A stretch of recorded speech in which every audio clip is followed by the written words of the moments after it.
Sorry. Okay. ये कौन है? इसका नाम रजत है। रजत, हाँ राइट। अरे रजत, क्या हुआ? I am sorry. देख, आई एम सॉरी। क्या हुआ? मुझे तुमसे कुछ बहुत जरूरी बात करनी है। बाद में कुछ नहीं बाद में। हुआ क्या? नहीं कुछ नहीं हुआ, मैं ठीक हूँ, सब ठीक है राज, मैं ठीक हूँ। अरे सुन,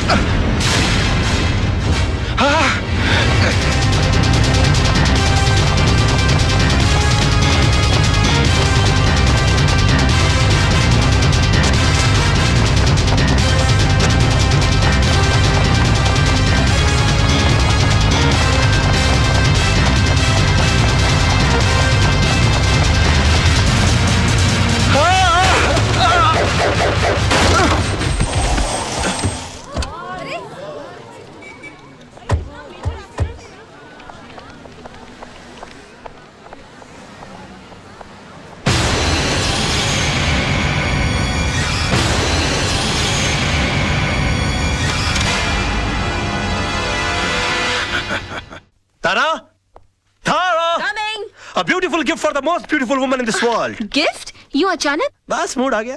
मूड आ गया कि बीवी के लिए कुछ लेने गए थे और तुम मेरे लिए भी कुछ ले आए? Oh, come on, darling, किस बोर का नाम ले लिया?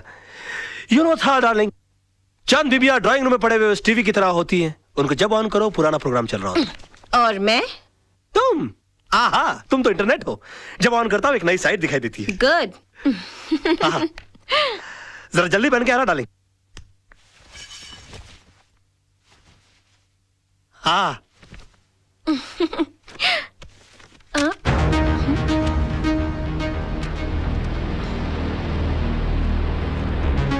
राज, ये कैसेट किसकी है? कैसेट? कौन सी कैसेट?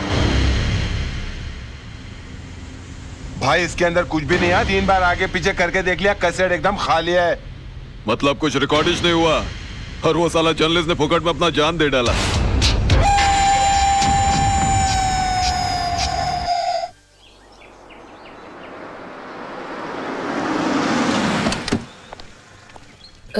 भाई साहब, कविता मात्रे का घर कहाँ है? वो वहां से तीसरा रूम।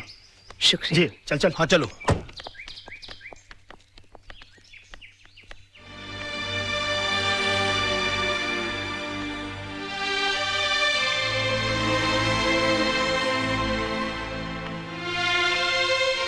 बैठो। कविता, घबराओ मत, मैं हूं ना तुम्हारे साथ। तुम्हें तुम्हारे घर से कोई नहीं निकाल सकता। राज लड़ेगा तुम्हारा केस। मैं तुम्हारे पति के कातिल को सजा जरूर दिलवाऊंगी। तुम्हें इंसाफ जरूर मिलेगा।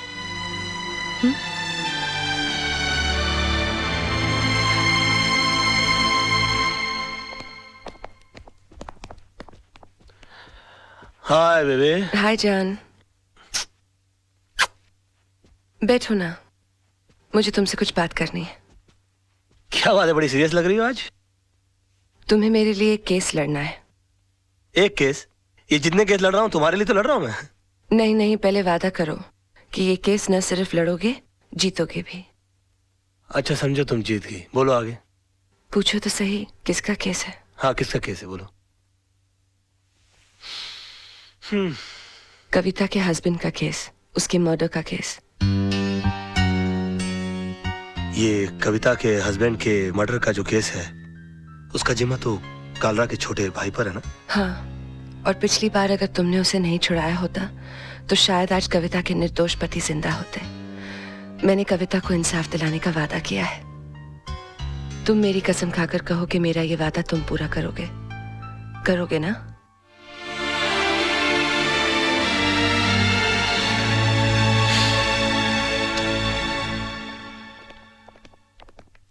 आइए आइए, क्या बात है, आज पूरी मंडली हमारे यहाँ। क्या रे, क्या कर रहा है तू? मरने का तेरे को?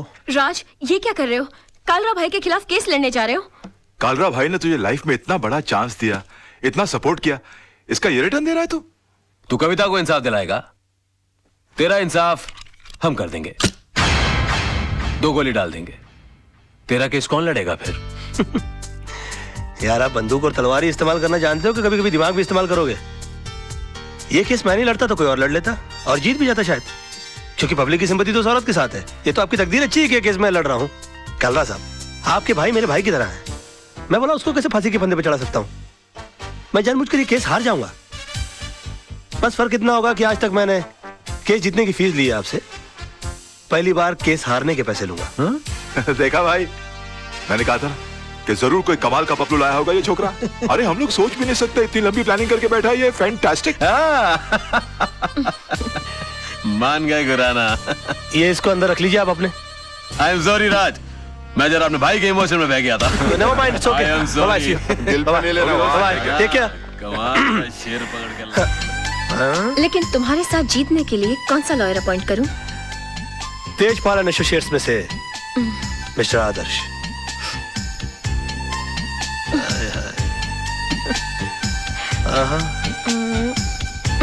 अच्छा तो ये लो। उफ, याद आए। बाबा मेरे को तो बहुत बड़ा लोचा लग रहा है यार। क्या हुआ रे? अरे राज और आदर्श के बीच में 36 का आंकड़ा है यार। राज और आदर्श आपस में एक दूसरे को नीचा दिखाने के लिए एक से एक टिप्पस लड़ा रहे हैं। राज ने यहाँ तक कि आपके भाई का केस है ना आदर्श को भी दे दिया। मेरे को तो पूरी दाल काली लग रही है। बात करके देखो आप।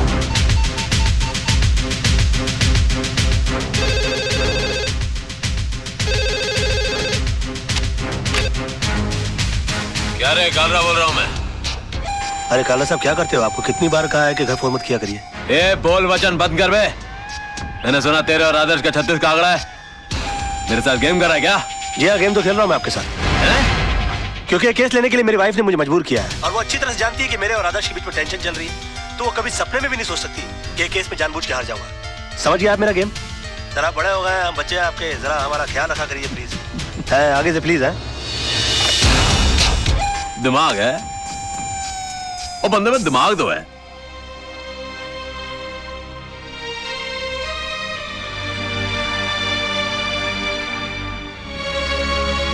जानू, एक कप कॉफी मिलेगी? बहुत थक गया हूं मैं। मेरा बस चले तो उस कॉफी में जहर मिला के पिला दूं तुम्हें, पर क्या करूं, पत्नी हूं ना तुम्हारी। क्यों, ऐसा क्या कर दिया मैंने? झूठ, मक्कारी और कुछ आता है तुम्हें? एक मजलूम औरत तुमसे इंसाफ की उम्मीद लगाए बैठी है और तुमने उसका केस लड़ने से पहले ही उसे हरा दिया। तुम हो ना मुफ्त में आजकल बहुत शक करने लगी हो। तुम ऐसा सोच भी कैसे सकती हो मेरे बारे में? हरगिज नहीं सोच सकती थी अगर मैंने खुद अपने कानों से कालरा को फोन पर नहीं सुना होता। बेबी, ऐसा झूठ बोलना पड़ता है मैं फोन पर? एक और झूठ। तुम्हारी सारी जिंदगी एक बहुत बड़ा झूठ बनकर रह गई है। ये 500 रुपए का नोट याद है तुम्हें? ये इसी कविता का केस जीतने पर तुम्हें मिला था। अपने हाथों से तुमने इस पर सत्यमेव जयते लिखा था। तुम ही कहते थे ना, सच्चाई के लिए हर चीज छोड़ी जा सकती है, लेकिन किसी चीज के लिए सच्चाई को नहीं छोड़ा जाता। और आज पैसों के लिए तुम सिवाय झूठ के और कुछ नहीं बोलते। हाँ, झूठ बोलता हूं मैं। तो तुम क्या समझती हो तुम्हारे डैडी झूठ नहीं बोलते? और माफ कीजिएगा आपके जीजा जी, आपके डैडी से भी बड़े झूठ हैं वो। और क्यों ना झूठ बोले वो? एक आदमी अपना घर परिवार चलाने के लिए, उन्हें सुख देने के लिए वकालत का काम कर रहा है, और उसकी एवज में वो जिससे पैसा लेता है तो उससे इंसाफ नहीं करेगा वो? आदमी काम क्यों करता है और पैसा किसके लिए कमाता है वो? खुद के लिए कि बच्चों के लिए, बीवी के लिए? नहीं, ये पैसा तुम अपने लिए कमाते हो। अगर मेरी जिंदगी में पैसे की इतनी अहमियत होती तो मैं तुमसे कभी शादी नहीं करती। मैंने तुमसे शादी की तुम्हारी ईमानदारी, तुम्हारी साथ की सच्चाई देखकर। और जब ये सब चीजें तुम्हें नहीं रही तो मेरा भी यहाँ रहने का कोई मतलब नहीं बनता। मैं अपने बेटे को लेकर यहाँ से जा रही हूँ। सोना, अगर तुम गई ना, और हाँ, आज कोई बहाना नहीं बनाना, क्योंकि मैं नहीं रुकूंगी। और एक और बात, तुम्हें एक और केस लड़ना है, हमारे डिवोर्स का।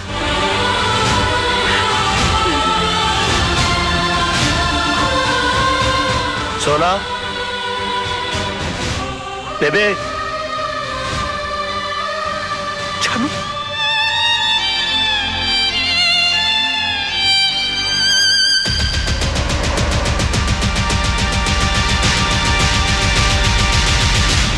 इतना बड़ा डिसीजन माना कि रात से गलतियां हुई हैं भाभी, लेकिन वो दिल का बुरा नहीं है।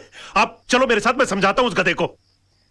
नहीं मोहन भैया, मुझे किसी किस्म का कॉम्प्रोमाइज नहीं चाहिए। मैं आपके पास अपना भाई समझ कर आई हूँ। अगर आप भी उनकी तरफदारी करेंगे तो मुझे यहाँ से भी चले जाना होगा। कैसी बातें कर रही हो भाभी, ये घर तो तुम्हारा है, लेकिन चिंटू के बारे में सोचो, उसके फ्यूचर के बारे में सोचो। भैया, राज के साथ रहकर ना तो मैं खुश रह सकती हूँ और ना ही चिंटू का कोई फ्यूचर है। इसलिए मैंने उन्हें तलाक देने का फैसला कर लिया है।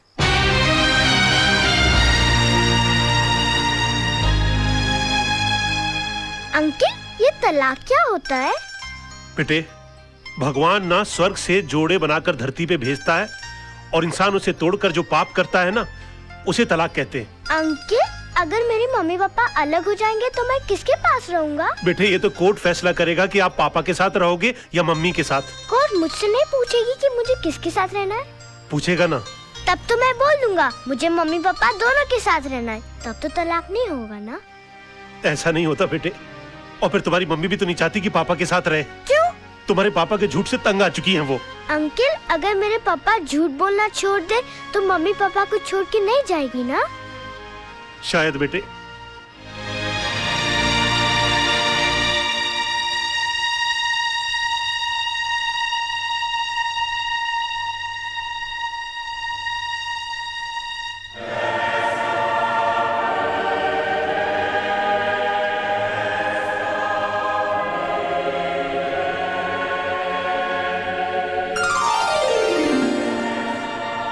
भगवान, मेरी मम्मी मेरे पापा के झूठ से बहुत परेशान है।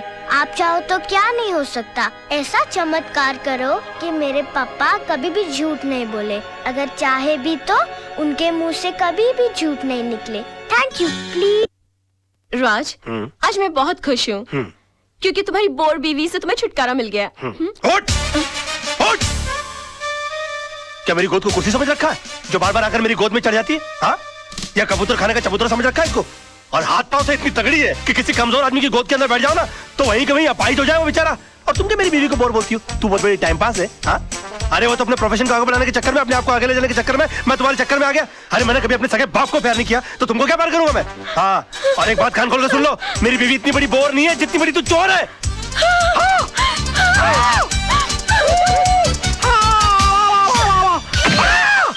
Oh my God! राज! राज!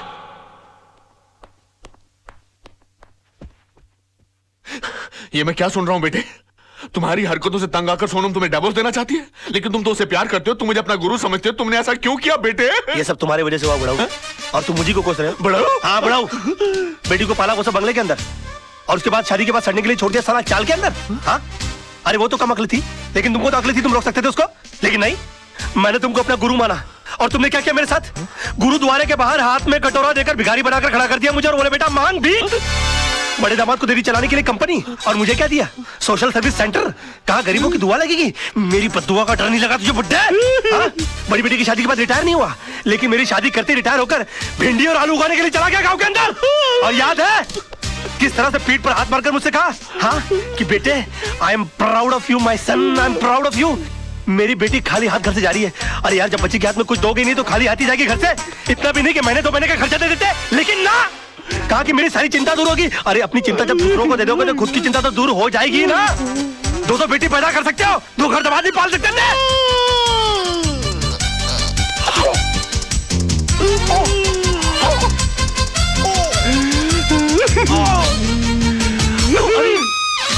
अरे बाप रे! नहीं अंकल जी, अंकल जी, ओ नहीं अंकल जी मैं नहीं मैं अंकल, मैं आपको क्यों मारूं अंकल? आप मेरे बड़े अंकल जी हो जाता है बच्चों से। Uncle I am sorry uncle, I am very sorry. I am साहब, ये क्या किया मैन? तुमको ना क्यों मेरे घर के मामले में बोलने वाली? हाँ? चलती फिरती बुलडोजर, डायनासोर की सड़ी हुई अंडी। Shut up! Get out!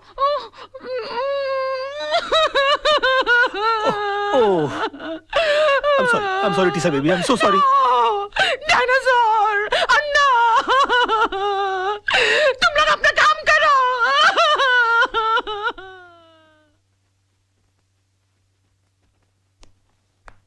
Your honour, मेरे क्लाइंट मिस्टर विनोद कालरा पर श्रीमती कविता म्हात्रे ने यह इल्जाम लगाया है कि उन्होंने उनके पति मिस्टर आनंद म्हात्रे को घर से अगवा करके उनका कत्ल कर दिया है।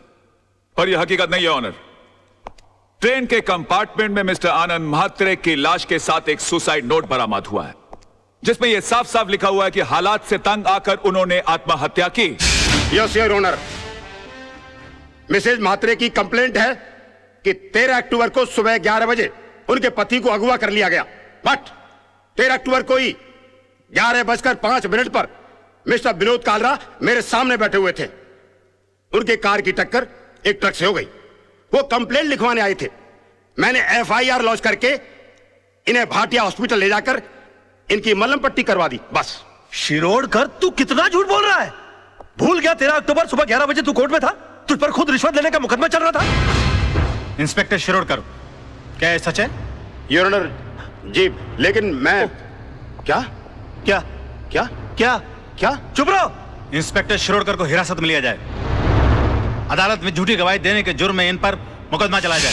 सर, ये किसके साथ आए थे मुझे याद नहीं, लेकिन हाँ, इनके सर पर चोट आई थी और मैंने स्टिचेस लगाकर उन्हें भेज दिया था। मिस्टर सरदेसाई, अगर 13 तारीख को आपने विनोद जी की पट्टिया की थी तो बहुत बड़ी प्रॉब्लम हो जाएगी। क्यों? क्योंकि 12 अक्टूबर से लेकर 17 अक्टूबर के बीच में मिसेस सरदेसाई गोवा के मेरिट होटल में सरदेसाई जी के साथ छुट्टियां मना रही थी। और अगर वो सरदेसाई आप नहीं है तो फिर वो सरदेसाई कौन थे? क्या बकवास कर रहे हैं आप? Just shut up. अरे वो किसी और के साथ नहीं, मेरे साथ ही थी। हम हस्बैंड वाइफ छुट्टी मनाने गए थे। तो अगर आप 12 अक्टूबर से छुट्टियां मना रहे गोवा के अंदर, तो 13 अक्टूबर को विनोद जी की पट्टियां किसने की? डॉक्टर सरदेसाई को भी हिरासत में लिया जाए। इनका मेडिकल प्रैक्टिशनर सर्टिफिकेट भी कैंसिल कर दिया जाए। Court is adjourn till tomorrow. क्या हो गया मुझे? ये मैं क्या वकील, क्रिकेट खेलने का मूड में क्या? 2 बॉल में 2 विकेट, इरादा क्या है तेरा? क्या हो गया मुझे? ये क्या हो गया मुझे? क्या हो गया मुझे? मैं इतना सच क्यों बोल रहा हूँ? Good morning sir. आज आप नहीं बोलोगे मैं कैसी लग रही हूँ? श्रीदेवी या माधुरी? सब बताओ ना प्लीज। शैतान की खाला लग रही हो। ऐसा बम लग रही है जो कभी भी फट सकता है। तुम बुर्का पहनकर क्यों नहीं निकलती हो? तुमको मालूम है बच्चे लोग देखकर कितना डर जाते होंगे। No, I am not mean. तुम बैठी हो तो ऐसा लगता है जैसे कोई भैंस पानी में बैठ गई हो। I resign. Sir sir sir sir sir मैं कैसा लग रहा हूँ? लग रहा हूँ ना बिल्कुल धर्म जी जैसा। धर्म जी की इतनी बेइज्जती। अबे तू धर्मेंद्र नहीं, तू बंदर लग रहा है। चलते फिरते कुरमुरे की गोनी, दिन भर डुक्कर की तरह खाता रहता है। एक दिन फुग्गे की तरह फट जाएगा। सड़क पर तेरी लाश पड़ी होगी, उठाने के लिए कुली बुलाने पड़ेंगे। और कभी कभी नहा भी लिया कर। भैंसे तेरे कपड़े इतने बांस मारते, पूरा स्टाफ परेशान रहता है तुझसे। हॉस्पिटल में क्लोरोफॉर्म की जगह अगर तेरे कपड़े सुंगा दिए जाए ना तो पेशेंट कोमा में चला जाएगा।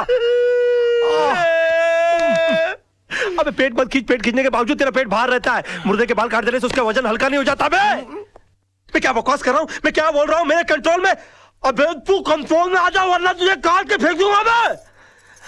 डार्लिंग, सोना, लव, माय बेबी, तुम यहाँ क्या कर रही हो? तुम चली जाओ ऐसे। आज के दिन मुझसे कोई नहीं मिलेगा। प्लीज प्लीज तुम चली जाओ ऐसे। मैं तुमसे बात करने नहीं आई हूँ। मैं सिर्फ इतना पूछने आई हूँ कि तुमने डैडी से ऐसा क्या कह दिया कि उनका बीपी लो हो गया, उनके लिए डॉक्टर बुलाना पड़ा। ओहो, तो बुड्ढा बच गया। हाँ? मैंने तो सोचा था कि अब तक निकल लिया होगा। क्या बकवास कर रहे हो? बकवास नहीं, मैं सच बोल रहा हूँ। मैंने तो उनसे भी साफ साफ कह दिया कि मैंने उनके नाम और दौलत के चक्कर में तुमसे शादी की थी। हाँ, तुम्हारे पीछे मैं लट्टू बनकर इसलिए पड़ा हुआ था। तुम्हारी गाड़ी के सामने मैं झूठ मूठ कूदा था। मगर तुम इतनी बेवकूफ लड़की हो कि इतना छोटा सा झूठ नहीं पकड़ पाई। तरबूज में कान नाक मुंह फिट किए हुए तुम्हारे बाप की शक्ल की इंसान की मैं पूजा